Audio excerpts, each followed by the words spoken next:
So it's a Sunday night, and here I am back from 2 days at the Wargame show in Reading in the UK. I was putting on a public participation game of the Gruntz 15mm sci-fi wargame.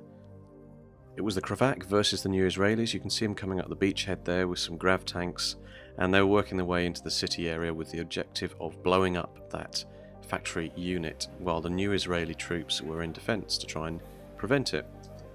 I'd actually designed it to be relatively simple to blow up the building because we wanted most of the games to be over in around about 45 minutes to an hour, and it was just designed to allow people to find out how the rules worked, how you move the figures, how you fire and how damage was done, rather than it being a big competition type strategy. So it was more of a light game just to get people into the feel of how Gruntz works. Vac forces, a strike skimmer in the background there, which is very fast and generally light armour though, so it can be taken out quite easily. It does get across the board quickly and deliver a lot of damage. There's a unit of spider droids and another unit of Kravac standard Gruntz. They also had a heavy grav tank as well for the Kravac and a heavy APC, which carried some powered armour, some of the Kravac powered armour, which were quite hard nuts to crack. We had people participating in a total of 8 games across the 2 days. This is in fact game 2, and you can see the Kravac tanks being moved out the beach. This game pretty much wiped out the building quite early on after about 4 turns. The building itself was a sort of light industrial building, had a soak of 15, so that meant any damage done to it needed to beat the mark of 15 before it started to hit the structure, and its structure had 20 damage points. Details of assaulting buildings and how you can fire out of them and general use of buildings are in the rules for Gruntz. This is about game 4 on day 1, so I didn't have a lot of time for filming with my voice rapidly going, showing people how to use the rules.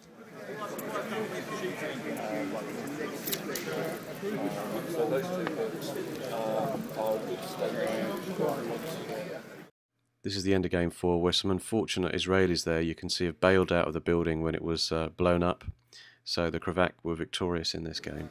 At this moment I'd had a short break and managed a visit to the Bring and Buy sale, which is where I picked up that large 20mm building of a town hall. It was actually planned for another project, but even though it's 20mm, most town halls can be pretty large, so things like the doors on civil buildings can be much larger than you normally expect for a 15mm figure. So it looked okay, even though it wasn't really in keeping with the industrial modern look to the whole board.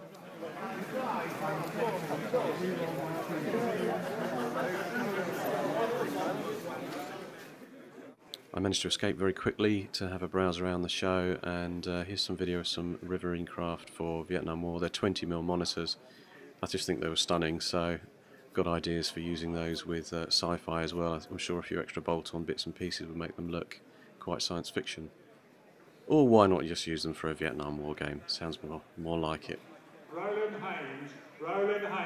This is a quick video of the Ground Zero Games eye candy stand, where I often spend hours daydreaming, staring into the cabinets. Of course, I was busy playing a game, so this was only a quick moment that I was able to shoot out and get a photo with some film. There you can see some of the hover tanks, which I particularly like, so there'll be my next target, I think, to get a few of those. Some of the early grav tanks and tracked tanks. Unfortunately, John wasn't able to bring his couple of new goodies that he'd completed for the range along to the show, but he did tell me what they are, so they're coming out soon, and you can expect some really exciting stuff for the Christmas orders on the Ground Zero Games website. Here's some more of the hover tanks, which I really like. Those ones have a kind of a Hammer Slammers feel to them, but I think they're really distinct and nice models. Hello again, Mike. And a couple more of those hover tanks, which I like. Saw you at the Bring and Buy. Did you pick anything up there? Or? Back to the game again. This is now Sunday, today, and this was probably the first game in the morning that we had where things were laid out again for another few battles. This game I really enjoyed, which is why I whipped the camera out to take another shot, where the defending New Israeli player pretty much made short work of the 2 front grav tanks that you can see there. One's an APC and one's a heavy tank for the Kravac. They were totaled before the end of the game, but the Kravac player had that skimmer in the rear guard there where it was defending against the flank. It made short work of some of those New Israeli grav bikes, but then pulled in at the last minute and took the building out.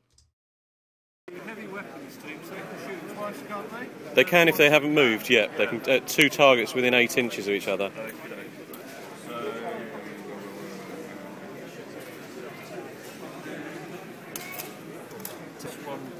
moving. And the strength of the weapon.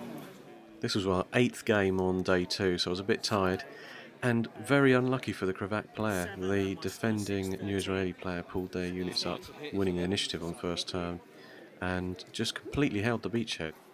So only 2 of the 8 games did the New Israelis defend successfully, but we did manage to have some great fun, and the intention was for the building to blow, really, to end each of the participation game sessions, which lasted about 45 minutes to an hour and 10 minutes each.